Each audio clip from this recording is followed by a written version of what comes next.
Michael Nagy here with Jiggy Jag TV and DiscoveringBands.com. And for everyone watching, if you could share this video on my channel and help support the awesome bands I feature. And today I'm here with Rave The Reqviem. How are you doing today?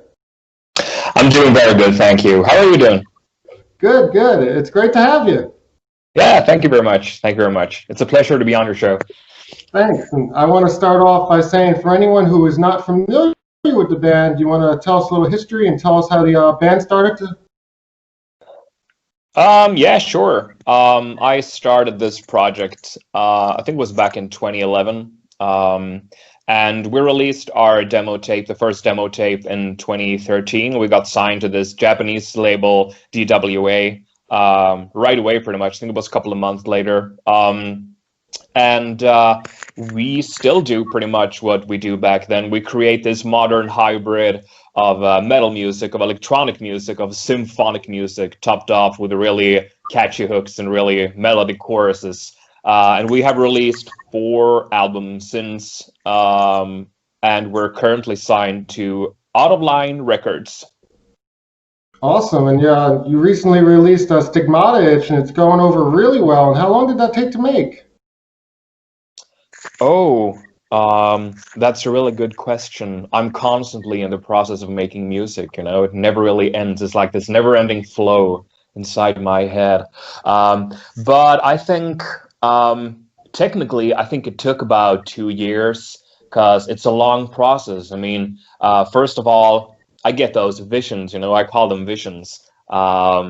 As if something speaks to me and gives me the music. And then I have to sit down by the computer, produce it. Then after that is the recording process. And since we have a new singer, when she's called the Sister Superior on this album, and it took a while for us to find her since our former vocalist left the band in the middle of the process. So I would say it took more or less 2 years, about 1.5, 2 years. It's been a long process, but it's definitely been worth it. And the new record has a more symphonic feel. Is that going to be, you're going to lean more towards that style now, you think? Yeah, well, that's true. I think that the symphonic elements really entered the music of RTR somewhere around the second album, The Gospel of Nil. They were even more enhanced in the third album, The Funeral Sick. And I'd say that this is probably the album where I've put the most focus on the symphonic elements. And I've been into classical music for quite some time. I even wrote classical music on my own when I was a teenager, so in my world it's completely natural. So I would say yes, but there's still going to be this mixture, you know, all of those elements, they remain intact. The core remains intact in every RTR album. Even if I put slightly more focus on one element on one album and maybe another element on another album. So I don't know what the future holds, but I think the symphonic parts, they're definitely there to stay. Yeah, I can tell there's a lot of emotion on the new record. You want to give us some of the themes and topics of it for everyone to know? Yeah, sure. I could say that when I wrote this album, I was going through sort of a deep personal crisis. And as you might know from looking at our pictures, our general imagery, our lyrics, and so on, I'm really inspired by religion and mythology.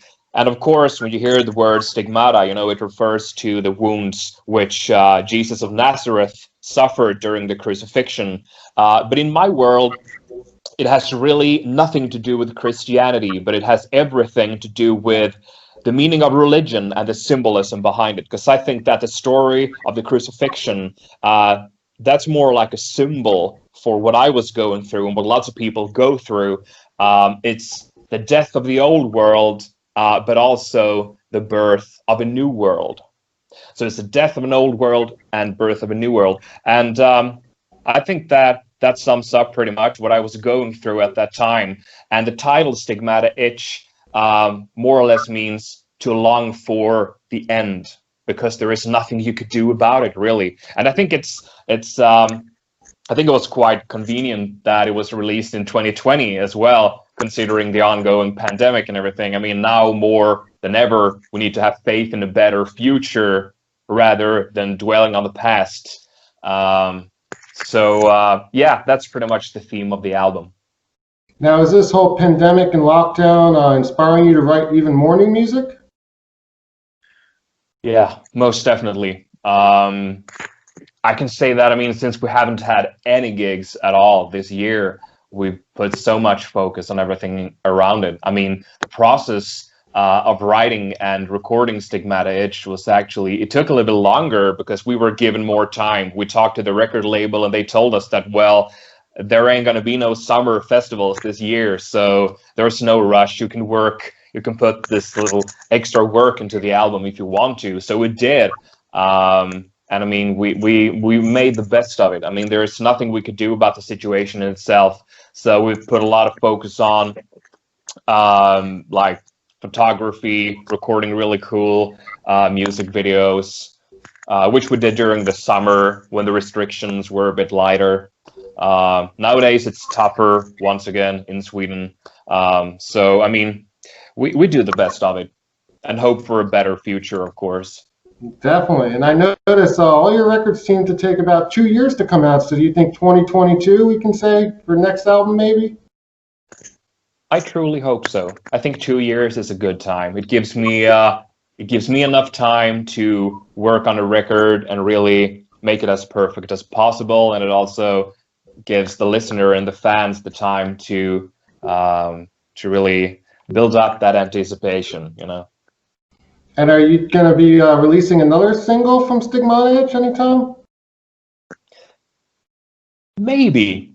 I think so. I really hope so. There are some plans right now. I can't really tell you more about it, but hopefully it's going to work out. You know, the ongoing pandemic is still making things so difficult for us all. But we're going to try to make the best of it. So hopefully there will be a new single from the new album, and maybe even more. Who knows? And how has the band stayed motivated during the whole pandemic and lockdown? It's been hard. I'm gonna tell you the truth.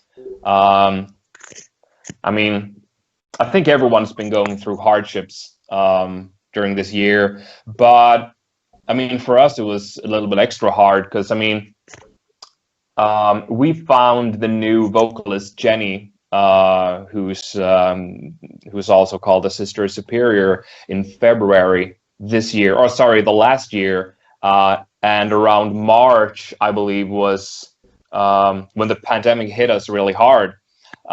So when we were recording her vocals at Fascination Street Studios, which is a legendary metal studio here in Sweden, it was quite hard actually because trains were canceled all the time.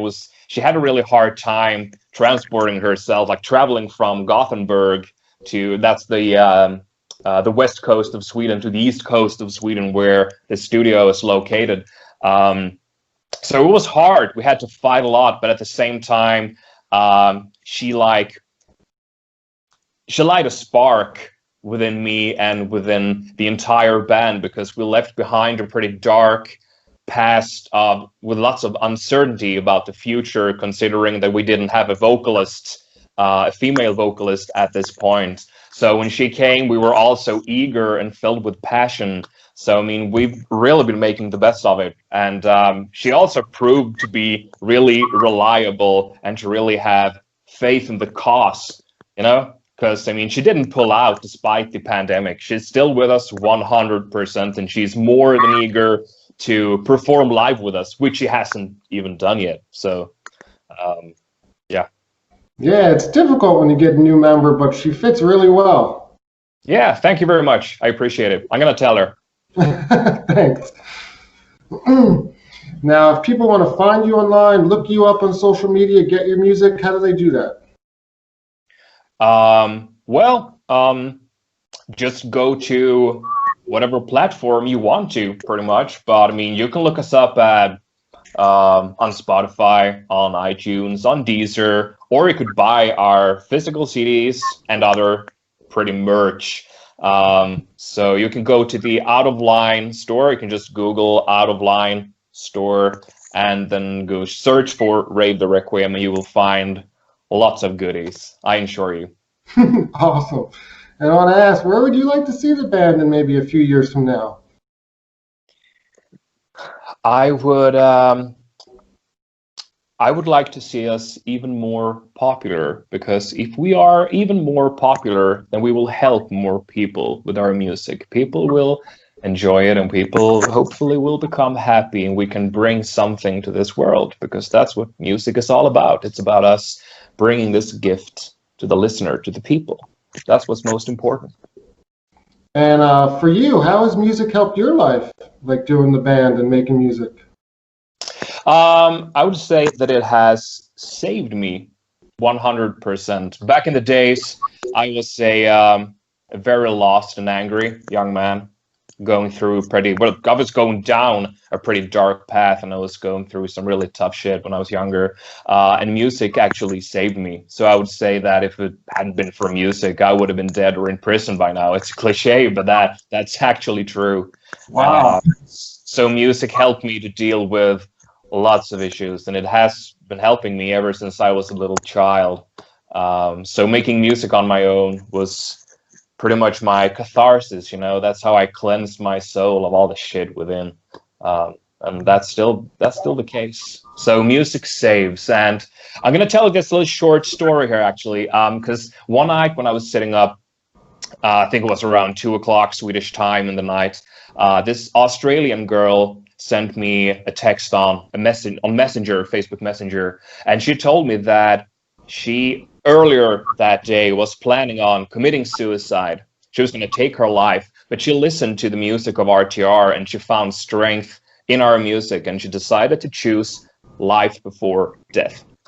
And that's when I understood, man, this is more than me, right? This is bigger than me.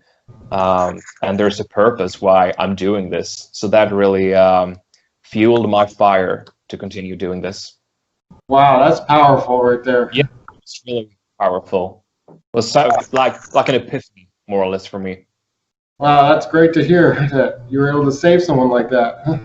Yeah, and I'm really grateful for it. I hope she's doing well nowadays. If she's listening, I don't know. Wow. Now I want to ask, when touring is able, do you have any places you would like to tour and play that you haven't played yet? Yeah, well, hopefully, I think most gigs that were canceled in 2020 hopefully will happen in 2021, and if they don't, maybe 2022. So we had this tour in Eastern Europe planned in March, actually, but chances are really high that it's not going to happen, unfortunately. And we are booked for quite a few festivals as well in Germany and in England. Well, I could honestly tell you that it's always been a dream of mine to play in the United States. However, considering the pandemic now, it's probably not going to happen for a year or two. Because if you look at the streaming numbers, we're actually pretty popular in the US. That's actually our top country in in the Spotify statistics. So we would love to go there and meet our American fans. But I mean, it's gonna happen sooner or later. It's up to the pandemic, really, what's gonna happen. So Yeah, a lot of artists I've been talking to think late 2021 into 2022 is when things will hopefully. probably, yeah. I mean, we need to stay realistic here. I think it's a lot of people are hoping for summer this year. Might be a bit too optimistic, actually. So, but there's nothing we can do about it. It's the same for everyone. So, let's just try to accept the fact that things are what they are right now. But when you can come over to the US, we have a decent amount of festivals hopefully you could get on. There's a pretty good scene here. That would be awesome. That would be awesome. Yeah. Yeah. I've been to the US 4 times before. I have a very good friend of mine, and she lives in San Diego. So we've been traveling a lot around California, going to clubs in Los Angeles and clubs in Las Vegas and other places. And the scene is just great. It's awesome. Yeah. I'm on the East Coast by New York, and there's a lot going on in Philadelphia, New York. So. Yeah, I bet there are. Yeah.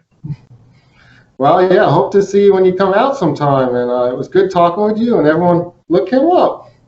Yeah, of course. Do it. I'll Cool. buy you a beer if I ever come to your place. I promise you. Awesome. Thanks.